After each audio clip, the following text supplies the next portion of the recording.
एक विशेष स्थान बनाते हुए हमारे पन्ना रिजर्व टाइगर और साथ ही साथ पर्यटन के बाकी गतिविधि चलाने के लिए ये अद्भुत स्थान बना है। हमने टूरिज्म के साथ साथ माइनिंग सेक्टर में भी जैसे हीरा को जीआई टैग दिलाया, पन्ना के अंदर मेडिकल कॉलेज, कटनी के अंदर मेडिकल कॉलेज, हमारे अपने छतरपुर में मेडिकल कॉलेज अगले साल तक प्रारंभ हो ही जाएगा।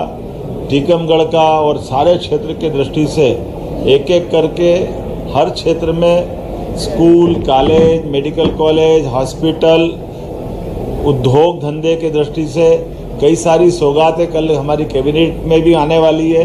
और आज दिन भर हमने हमारी सरकार के कई महत्वपूर्ण विभागों के समीक्षाओं का कार्यक्रम या क्रम जारी रखा, जिसमें बीते 2 वर्ष के काम के समीक्षा करते हुए आने वाले 3 वर्ष के भी कामों के बलबूते पर सरकार के माध्यम से हम बुंदेलखंड और प्रदेश की क्या सेवा कर सके, ऐसे कई कामों को लेकर आए। ये कन्वेंशन हॉल का उपयोग प्रॉपर तरीके से शासन के साथ सामाजिक स्तर पे सभी प्रकार से इसके बेहतर उपयोग हो, इसलिए पर्यटन विकास निगम को पुनः दिलवा करके इसकी सुविधा के साथ साथ ये हमारा क्षेत्र कैसे आगे बढ़े, इस पे हम काम कर रहे हैं। आज हमने यहाँ अपने खजुराहो में जनजाति जाति विभाग, स्थानीय शासन विभाग, टेक्निकल और एजुकेशन के साथ ऐसे कई प्रकार के अलग अलग विभागों की भी समीक्षा की है और हमारे अपने वरिष्ठ मंत्रियों के साथ उनके विभागों के भी कई दूरदर्शी निर्णय लेने का प्रयास किया है। हम सब उम्मीद करते हैं कि माननीय प्रधानमंत्री के नेतृत्व में जिस प्रकार से देश आगे बढ़ रहा है, मध्य प्रदेश भी नंबर 1 का राज्य बने, इस दिशा में काम कर रहे हैं। उम्मीद करेंगे अब यहाँ से आपके बाद लाइट एंड साउंड शो के कार्यक्रम में हमारे सभी माननीय मंत्री कल आज उसमें शामिल होंगे।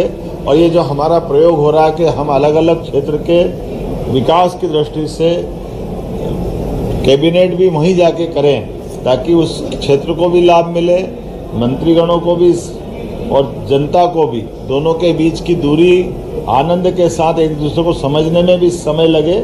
और इसी आधार पर यह बुंदेलखंड में पहली बार खजुराहो में कैबिनेट करने का निर्णय किया है। और जैसा कहा कि केवल कैबिनेट करने नहीं आए, कैबिनेट के माध्यम से कई सारी सौगातें भी दिलाएंगे।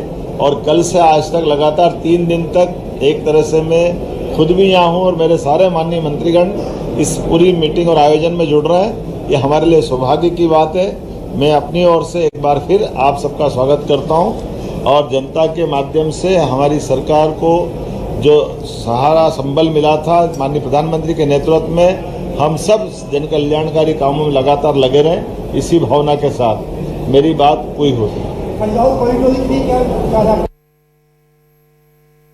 धीरे मना धीरे सब कुछ हो, कल बताएंगे कैबिनेट के बाद क्या क्या हो रहा है। 2 साल के बाद 2 साल की उपलब्धियां वो आई थी, 3 साल का अगला रूट भी इसी मीटिंग्स में बन रहा है। बिल्कुल, ये मैंने पूर्व में भी कहा कि हमने 2 साल के कामों की समीक्षा और आने वाले 3 साल के टारगेट तय करने का निर्णय किया और इसीलिए अलग अलग मंत्रियों से विभागवार चर्चा करने का दौर प्रारंभ किया। एक दौर विधानसभा के दरमियान से वहाँ चला था, बाकी का अभी आया है और कुछ और बचेगा। लेकिन इसके बाद हमारी अपनी इसी महीने के अंदर और बड़ी सारी सौगातें मिल रही है।